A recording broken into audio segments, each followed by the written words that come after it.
whether I should use Azure Data Factory or Logic Apps when doing a data integration project in Azure. And what I want to talk about today is that this is no longer really an either-or question, but a matter of why not use both. They both have cases where they're one may be better than the other, and that there's room for both, really.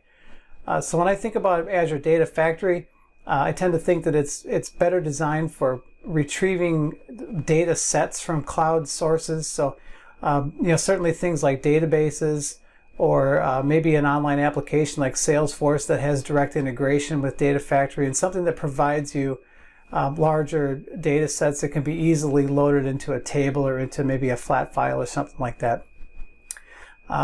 But not all of our data is going to be coming from sources like that. And where Azure Logic Apps is particularly strong compared to Azure Data Factory is if you need to reference like a REST API, for example. So Azure Logic Apps is going to be better, generally speaking, in that case. And so we've worked on a lot of projects recently where we've got a lot of data coming from set-based sources, where Azure Data Factory is a pretty logical fit there.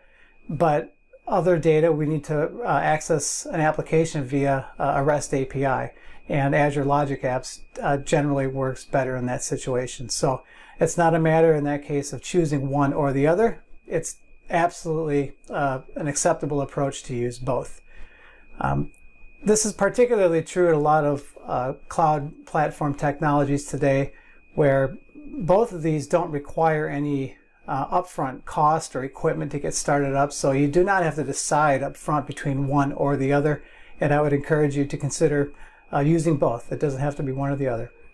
If you have any questions about Azure Data Factory, Azure Logic Apps, or if you'd like to learn more about Azure and how your company or organization can use it, please reach out to us and let us know. Thank you.